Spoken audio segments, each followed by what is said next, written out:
저희 집의 막내딸이 이번에 이제 대학 입시를 치렀습니다. 그래서 여러 학교에 이제 지원을 하고 가고자 했던 몇 학교에는 합격을 했습니다. 근데 가장 가고 싶었던 학교에서는 이 어드미션을 받지를 못했어요. 그래서 뭐 여러모로 고민을 하더라고요. 그래서 이제 너 스스로 결정해라라고 했더니 다른 데를 가지 않고 커뮤니티 칼리지를 가가지고 다시 시작하겠다고 하더라고요. 그래서 나름 열심히 준비했었고 또 스스로 결정한 거긴 하지만 17살짜리 아이가 이제 자기 계획대로 안 된 처음 경험인지라 나름 조금 우울하기도 하고 또 고민하는 그런 시간을 가졌던 것 같습니다. 그래서 제가 이렇게 설교를 준비하다가 저희 딸 생각이 나가지고 어저께 물어봤어요. 자, 이 얘기를 내가 내일 설교 시간에 해도 되겠니? 그랬더니 뭐 괜찮아요. 저는 상관없어요. 뭐 이렇게 얘기하더라고요. 그래서 그렇게 대답하는 걸 보고 아이가 이 상황을 잘 받아들이고 있구나. 그리고 누구 딸인지 모르지만은 기특하다라는 생각도 하고 또 어쩌면 이 상황이 아이가 원했던 상황은 아니지만 길게 얘 인생에서 봤을 때는 어쩌면 도움이 될 수도 있는 그런 상황이다라는 생각도 했습니다.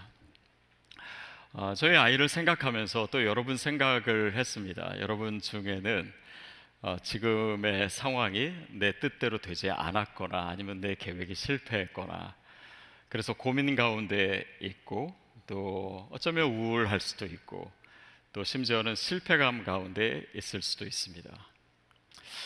그럴 때 내가 어떻게 내 마음을 추스려야 되나 그리고 어떻게 무엇을 해야 되나라고 하는 그런 혼란 가운데 계신 분도 계실 거예요. 그때 나에게 주어지는 하나님의 음성이 있다면 그 음성이 나에게 힘이 되고 나에게 지혜가 되지 않겠습니까? 그래서 저는 오늘 이 설교가 그런 하나님의 음성의 통로가 되기를 바랍니다. 그리고 여러분께서 주님의 음성을 들을 수 있게 되기를 축복합니다. 우리 1절, 2절 말씀 다시 한번 읽도록 하겠습니다. 시작. 물고기 뱃속에서 그의 하나님 여호와께 기도하여 이르되 내가 받는 고난으로 말미암아 여호와께 불러 아뢰었더니 주께서 내게 대답하셨고 내가 수월의 뱃속에서 부르짖었더니 주께서 내 음성을 들으셨나이다. 요나가 바다 및 물고기 뱃속에 있습니다. 바닥입니다. 근데 그 바닥에서 요나가 지금 기도하고 있습니다. 여러분 우리가 생각해야 될 것이 있어요. 바닥에 있는 것 자체가 회복을 의미하는 것은 아닙니다. 요나의 회복은 어디서 시작되냐면 그가 물고기 뱃속에서 그 깊음 속에서 드렸던 기도에 있습니다. 하나님은 요나로 하여금 기도하게 하십니다. 고난은 자동적으로 은혜가 되는 것이 아닙니다. 바닥에 퍼져 있으면 아무 일도 일어나지 않아요. 그러나 하나님께서는 요나를 기도하게 하시고 그 기도의 자리가 회복의 출발점이 되게 하십니다. 그래서 하나님께서 저와 여러분을 기도의 자리로 부르실 때가 있습니다. 기도하게 하세요. 그러면 하나님께서 나를 회복시키시려나 보다라고 생각할 수 있습니다. 자, 그리고 나서 주님은 요나의 기도를 들으십니다. 주께서 내게 대답하셨고 내가 수월의 뱃속에서 부르짖었더니 주께서 내 음성을 들으셨나이다. 여러분 하나님은 말씀하시는 하나님입니다. 근데 그분은 우리에게 말씀하실 뿐만 아니라 우리의 기도를 들으세요.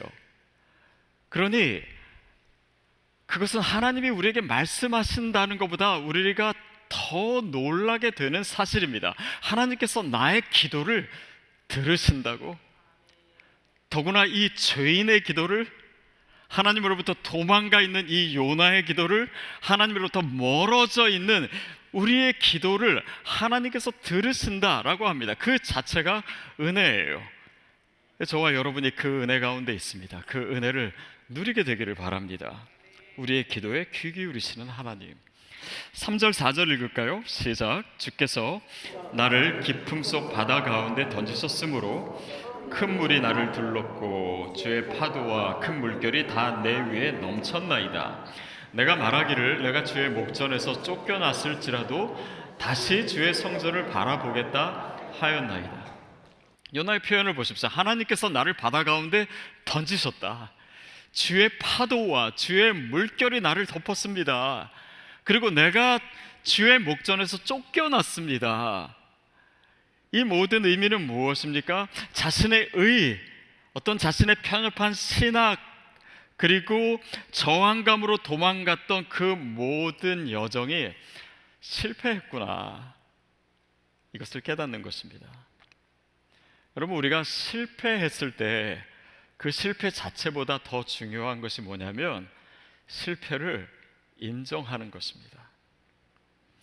많은 경우 회복은 인정된 실패의 자리에서 시작됩니다. 왜냐하면 그래야지 그 실패를 매듭 지을 수 있기 때문에. 그냥 억울함 가운데 있고 분노하고 있고 본전 생각이 너무 많이 나고, 그리고 다른 사람에게 책임을 전가하고 비난하고, 그 상황에서는 과거가 정리가 되지 않아요. 앞으로 나아갈 수가 없습니다. 그래서 심지어는 내가 잘못한 것이 크지 않을지라도 나의 실패를 묵상하고 그것을 매듭 짓는 것이 필요합니다. 이 졸업식을 뜻하는 이 commencement라고 하는 단어, 졸업이지만 시작한다라고 하는 의미가 있지 않습니까? 그러니까 뭔가 새로운 출발을 하기 위해서는 졸업을 해야 돼요. 마침표를 찍어야 앞으로 나아갈 수 있고, 또 그것과 작별해야 새로운 챕터가 열릴 수 있습니다. 그래서 실패를 인정하면요, 그것을 다른 사람에게 고백하기가 더 쉬워집니다. 근데 실패를 감추려고만 하면요, 거기에 더 많은 에너지를 쓰게 돼요. 새로 시작할 에너지가 소진될 수도 있습니다. 그리고 실패를 고백한다라고 하는 것은요, 그것을 더 이상 부끄러워하지 않는 것입니다. 그러니까 그것이 주는 상처로부터도 벗어날 수 있어요. 그래서 그럴 때 그 실패는 나의 이야기가 되고, 또 그 이야기가 누군가에게 들려질 때 그 사람을 도와주고 또 그 사람에게 지혜가 되기도 합니다. 그러니까 요나는 지금 그 실패를 인정하고 있어요. 그리고 나서 이렇게 고백합니다. 내가 주의 목전에서 쫓겨났을지라도 다시 주의 성전을 바라보겠다라고 얘기합니다. 그러니까 요나는 이 무너진 자리에서 다시 일어나고 있습니다. 그리고 내가 주의 성전을 바라보겠다라고 하는 것은 뭐냐면 영적인 탄력성, 어떤 spiritual resilience의 핵심적인 모습을 바로 이 구절이 보여주고 있어요. 그는 무너진 자리에서 그냥 퍼져 있지 않았습니다. 그리고 내가 다시 주님을 바라보겠습니다 라고 고백하는 이 모습은 무엇입니까? 이것은 단지 그냥 요나가 갑자기 이런 생각이 들어가지고 하나님, 내가 주님을 바라보겠습니다 라고 한 것이 아닙니다. 갑작스러운 심경의 변화가 아니에요. 생각해 보십시오. 요나는 이 요나서 이야기가 시작되기 전부터 선지자였습니다. 그러니까 하나님의 음성을 듣고 하나님의 말씀을 선포하는 훈련된 사람이었습니다. 그리고 그의 기도를 보면 그는 이 기도의 언어가 몸에 배어 있다라고 하는 것을 우리가 읽으면서 묵상해 볼 수 있어요. 그리고 그 표현들을 봐도 그가 어떤 가지고 있었던 영적인 통찰력이 다 묻어나 있습니다. 또 7절에 보면 내 영혼이 내 속에서 피곤할 때 내가 여호와를 생각하였더니, 피곤할 때, 곤비할 때, 고난 가운데 빠졌을 때, 낭망하고 있을 때 하나님을 떠올릴 수 있는 이 영적인 감각은 그냥 어느 날 갑자기 생긴 것이 아닙니다. 기독교 전통에서 얘기하고 있는 이 메모리아 데이라고 하는 라틴어가 있습니다. 이건 뭐냐면 하나님을 기억하는 영적인 습관이에요. 이건 단지 하나님이 생각났다라고 하는 것이 아니라 하나님과의 관계가 다시 작동되는 것입니다. 하나님과의 그런 동행함의 궤도 속으로 다시 들어가는 거예요. 그 하나님을 떠올릴 수 있는 그런 영적인 감각입니다. 회복력이에요. 탄력성이에요. 이거는 마치 다윗이 고난 가운데 있는데, 적들로부터 도망가서 정말 죽음의 위기 가운데 있는데 그가 고백합니다. 하나님은 나의 방패이시오, 주님은 나의 영광이시요, 나의 머리를 드시는 분이십니다. 그 고난의 한가운데 하나님이 떠올려지는 것입니다. 제가 몇 년 전에 여러분에게 이런 표현을 가르쳐 드린 적이 있어요. 초시간성 영적 기억력이라고. 기억이 안 나시죠? 이거 제가 만든 단어라고 해가지고 여러분께, 초시간성, 과거에 하나님과 교제하고 과거에 하나님께서 내 삶 가운데 역사하셨던 그 모든 기억이 현재 속에서 다시 부릴 듯 일어나는 거예요. 그래서 내 고난의 상황 가운데 내가 과거에 경험했던 그 하나님을 선포하는, 왜냐하면 하나님은 그 시간을 초월해 계시고 어제나 오늘이나 영원토록 한결같으신 분이시기 때문에 그 주님을 기억하는 그 감각이 오늘 나에게 영적인 회복력이 되는 것입니다. 그래서 요나는 도망했지만 하나님과 단절되어 있지는 않았습니다. 저희 교회에 이승용 장로님이라고 계시잖아요. 근데 이 장로님이 최근에 이 하와이에서 이제 큰 파도에 부딪혀가지고 큰 사고를 당하셨습니다. 그래서 이 경추가 부러지셨어요. 그러니까 보통 이러면은 정말 회복하는데 오래 걸리고 잘 회복이 안 되는 경우들도 많습니다. 근데 제가 이렇게 그 문안을 가서 이야기도 듣고 뵈면 너무 회복이 빠르신 거예요. 그래서 어떻게 이렇게 하십니까 했더니 정말 감사하게도 사고 나기 1년 전부터 자신이 운동을 굉장히 열심히 하기 시작했다는 거예요. 그리고 그렇게 평소에 운동을 열심히 한 게 지금 이 사고를 당한 후에 얼마나 큰 도움이 되는지를 비로소 몸으로 느낀다고. 근데 제가 더 말씀드리고 싶은 거는, 사실 이 장로님이 이렇게 몸으로도 그렇지만은 진짜 말씀과 기도가 몸에 배어 있는 분이거든요. 근데 최근에 이분의 삶을 보니까 몇 년 전에 정말 사랑하는 아내를 먼저 보내셨죠. 본인이 이 큰 사고를 당하셨죠. 또 최근에 어머니도 돌아가시고, 근데 여러 가지 힘든 과정 가운데 전혀 흔들리지 않는, 정말 하나님 앞에 있는 모습 그대로 있을 수 있었던 것은 그가 오랫동안 하나님 앞에서 이 말씀과 기도 가운데 그런 영적인 감각을 가지고 계셨던 거예요. 그래서 하나님께서는 사고가 나기 전부터 이분을 준비시켜 주십니다. 요나를 보십시오. 요나가 하나님께 저항하고 도망가기 전부터 하나님께서는 요나의 회복을 준비하고 계십니다. 그러니까 그의 일상을 통해서, 그의 모든 삶의 자리를 통해서 그렇게 하시는 거예요. 어떤 위기의 순간에 튀어오르는 신앙의 기억과 신앙의 본능, 이것은 어쩌면 신앙의 내공과 같은 것입니다.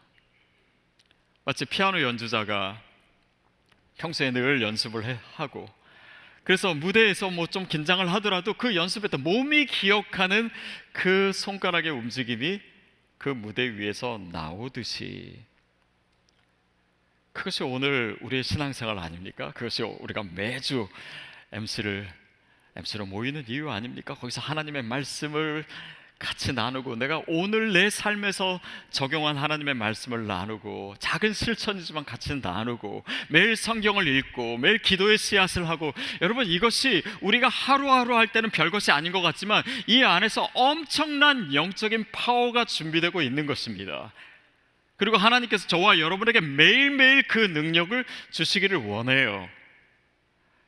바로 요나가, 또 그가 드리는 이 기도가 그의 삶에 있었던 그런 영적인 감각, 또 하나님에 대한 감각, 그 기도에 대한 감각을 다시 우리에게 보여주고 있는 것 아닙니까? 5절에서 7절 말씀 같이 읽겠습니다. 시작. 물이 나를 영혼까지 둘러싸우며 기품이 나를 애워싸고 바다풀이 내 머리를 감쌌나이다. 내가 산의 뿌리까지 내려갔사오며 땅이 그 빗장으로 나를 오랫동안 막았사오나 나의 하나님 여호와여, 주께서 내 생명을 구덩이에서 건지셨나이다. 내 영혼이 내 속에서 피곤할 때 내가 여호와를 생각하였더니 내 기도가 주께 이르렀사오며 주의 성전에 미쳤나이다. 여러분, 이 요나서 2장 요나의 기도를 읽으면서 여러분 혹시 뭐 느끼는 거 있지 않습니까? 저는 뭘 느끼냐면 요나의 기도가요, 마치 시편을 읽는 것 같습니다.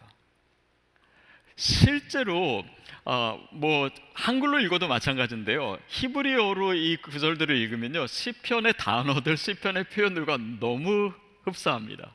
그리고 내용의 구조도 그래요. 시편도 처음에 탄식이 나오고, 그리고 그 다음에 찬양을 하고, 그 다음에 하나님에 대한 확신으로 그 시편이 마무리된 그 패턴을 요나의 기도도 그대로 가지고 있습니다. 그리고 이 문장 하나하나를 연구해 보면 시편을 인용하거나 반영한 것이 최소한 11군데가 나와요. 그러니까 이것을 통해서 우리가 보는 건 뭐냐면, 시편의 기도 언어에 대해서 요나에게 이것이 깊이 내면화되지 않고는 이런 기도가 나올 수 없다라고 하는 것입니다. 그래서 이 내면화되는 것 그 자체, 우리의 무의식 속에 스며드는 그 자체가 우리 신앙에 있어서 사실은 굉장히 중요합니다. 요즘 우리 성도님들 중에서는요, 제 꿈을 꿨다라고 하는 분들이 많아요. 뭐 제 꿈에서 뭐 제가 막 왜 말씀 안 읽냐 막 이런 얘기 한 사람도 있고, 뭐 물에서 뭘 건져줬다, 요나서랑 좀 헷갈리는 것 같아요. 뭐 건져줬다 하신 분도 있고, 뭐 같이 막 선교 여행 갔었다 뭐 이런 분도 있고. 근데 우리가 평소에 무엇을 많이 접하느냐, 또 우리가 어떤 생각들을 많이 하느냐, 이런 것들이 사실은 우리의 내면화돼서 우리의 기도로 나오고 고난 가운데 우리로 하여금 찬양하게 하고, 이런 영적인 순발력, 영적인 그런 감각과 회복력, 이런 것들이 일상 가운데서 젖어들었던 것이 나오게 되지 않습니까? 이게 요나의 모습에서도, 또 그가 지금 노래하듯 부르고 있는 또 그 기도의 내용에서도 나옵니다. 그것은 시편의 기도와 같이 고난을 찬양으로 승화시키고 있는 거예요. 그게 하나님의 사람들입니다. 그것이 말씀이 우리 안에 배어 있을 때 나타나는 것들입니다. 그것은 단지 요나가 믿음이 좋거나 어떤 결단력이 강해서 나왔다라고 하는 것보다는 그 안에 계신 성령님께서 나의 의지를 넘어서서 나로 하여금 하나님께 반응하게 만들고 있어요. 내가 할 수 없는 말을 고백하게 하시고, 내가 부를 수 없었다고 생각했던 그 노래를 하나님 앞에서 부르게 하는 그 성령님이 내 안에서 일하고 계신 것입니다. 그 상황에서 나를 더 견고하게 하시고, 나를 더 강하게 하시고, 나를 자유케 하시고, 나를 노력케 하세요. 저는 저와 여러분에게 그 믿음의 감각이 있게 되기를 바랍니다. 그것이 그가 시편을 노래하고 있었던 모습 가운데 담겨진 의미입니다. 그런데 그것뿐만이 아닙니다. 요나는 지금 고난의 한복판에서요, 형식적 신학적인 언어로 기도하고 있지 않습니다. 그가 쓰고 있는 이 언어를 보면 이 영혼 깊은 곳에서 솟구치고 있는 그런 절규의 언어, 다시 말하면 시편의 언어를 사용하고 있어요. 최근에 심리학에서 이 시편에 대한 연구를 하는 사람들이 굉장히 많아졌다라고 합니다. 왜냐하면 이 시편에 나와 있는 그런 요소들이 인간의 어떤 치유나 트라우마 회복에 굉장히 도움이 된다라고 하는 거예요. 그래서 시편의 특별히 언어를 보면은 자신의 두려움, 자신의 슬픔, 자신의 불안, 뭐 이런 그런 갈급함, 이런 것들을 진짜 너무나 솔직하게, 너무나 노골적으로 표현하고 있는, 그것을 묵상하면서 자기의 감정을 이입시키고 그것을 표현해 내므로써 우리 안에 치유가 일어난다, 뭐 그런 연구들입니다. 자, 뭐 예를 들어서 시편 22편의 다윗의 시편에 보면 하나님 어찌하여 나를 버리시나이까? 그러니까 이건 뭐예요? 실제로 하나님이 버렸다라는 것이 아니라 그 마음의 답답함과 그 마음의 어떤 절규를 하나님 앞에 그대로 표현하고 있는 모습입니다. 실제로 예수님도 이 표현을 사용하고 계시지 않습니까? 그리고 적들에 대해서도 얘기할 때도요, 정말 이 솔직하게 뭔가 격식을 차리지 않고 있는 모습, 내 감정 그대로 다 표현합니다. 내 원수의 뺨을 치시며 그들의 이를 꺾으시며 그들의 팔을 꺾으시고 그들을 뭐 발로 밟아달라. 이게 하나님 앞에서 예의를 갖춘 이런 여유가 없는 거예요. 그냥 내 마음에 있는 너무 유치한 생각마저도 하나님 앞에 다 쏟아내는 그런 기도를, 그런 찬송을 하고 있습니다. 또 주께서 어찌하여 주무시나이까? 그러니까 하나님을 막 깨우고 있는 거예요. 하나님 아무것도 안 하시는 것처럼. 그리고 영원히 우리를 버리지 마세요. 어찌하여 주의 얼굴을 가르치시고, 그 답답함과 그 절박함을 그대로 표현하고 있어요. 하나님 도대체 지금 뭐 하고 계시는 겁니까? 그냥 그 있는 모습 그대로 나아가는 것입니다. 다시 말해 시편은 자신의 어떤 감정을 통제하거나 부정하거나 하지 않고 그 찢어진 마음 그대로, 그 거친 표현 그대로 주님 앞에 가지고 나아가고 있습니다. 그러는 가운데, 그러는 내 모습 그대로 보여주는 가운데 왠지 모를 하나님과의 친밀함이 느껴지는 것입니다. 그리고 막혀 있었던 이 감정의 회로가 다시 열리게 되는 경험을 합니다. 그것이 내 기도 가운데, 내 감정에, 어쩌면 내 상처마저도 하나님과 나를 연결시키는 매개체가 되는 거예요. 그것이 기도였습니다. 하영조 목사님께서 돌아가시고 몇 년 후에 그 사모님 되시는 이영기 사모님이 목사님 회고록을 내셨습니다. 그 책 제목이 쿠사츠의 봄이라고 하는 책이에요. 근데 거기에 보면은 이 사모님이 목사님의 이 죽음 또 앞두고 또 그 이후에 정말 하나님 앞에서 주님과 씨름했던 그 모습들을 그냥 다 적어 놓으셨어요. 근데 정말 절규하듯이 막 하나님께, 하나님 정말 아들을 죽이실 때도 이렇게 하셨습니까? 막 하나님 앞에 절규하듯 얘기하고, 또 이런 표현도 있더라고요. 2000년 전에 십자가의 보혈이 다 말라버린 거 아닙니까? 하나님 앞에서 정말 그 마음의 원망과 정말 분노를 다 쏟아내는 그런 기도를 하시고, 그리고 뒤에 이런 표현이 있어요. 하나님은 나의 솔직한 심정을 한량없이 넓으신 품으로 잠잠히 다 받아주고 계셨다. 여러분, 이 표현과 이 기도 속에 담겨진 하나님과의 친밀함이 느껴지십니까? 내 모습을 그대로 다 받아주시고, 그리고 나의 부족함과 또 내 기도가 그 표현이 옳던 틀리던 이 모든 것을 넘어서서 나를 여전히 사랑하고 계시는 그 진실 앞에 우리가 서게 되는 거예요. 이게 바로 요나의 기도였고 시편의 노래였습니다. 그래서 저는 저와 여러분이 공고한 시절을 지날 때 이 시편을 잘 묵상할 수 있게 되기를 바라요. 또 이 시편이 주는, 또 요나의 기도가 주는 또 다른 의미가 있습니다. 그것은 뭐냐면, 여러분, 시편이 뭐냐면 이스라엘 백성들이 부르는 공동체적인 노래입니다. 그 노래를 계속해서 함께 부르고 반복되어 부르고 뭐 수십 년, 수백 년간 계속해서 그 노래를 부르는 동안 이 시편 노래는 하나의 개인적인 노래가 아니라 이스라엘 공동체 노래가 되었습니다.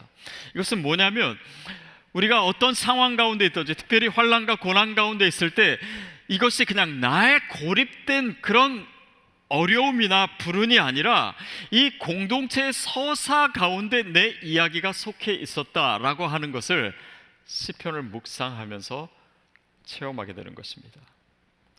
나만 이렇게 어려운 당한 거 아니지. 다윗도 그랬지. 다른 시편 기자들도 그랬지. 많은 선지자들도 물론 뭐 선지서를 통해서 그 고난의 이야기, 우리가 성경을 읽으면서 그것을 읽으면서 나의 고난을 하나의 독립적인 것으로 보는 것이 아니라 이 하나님의 이야기 속에 위치시키는 거예요. 그리고 그들에게 하나님이 어떻게 하셨는지, 어떻게 그들을 회복시키셨는지, 그리고 하나님께서 그들에게 신실하셨듯이 오늘 그 하나님이 나의 하나님이심을 그 시편을 통해서 노래함으로 내 삶 속에 하나님의 이야기를 스며들게 하는 것입니다.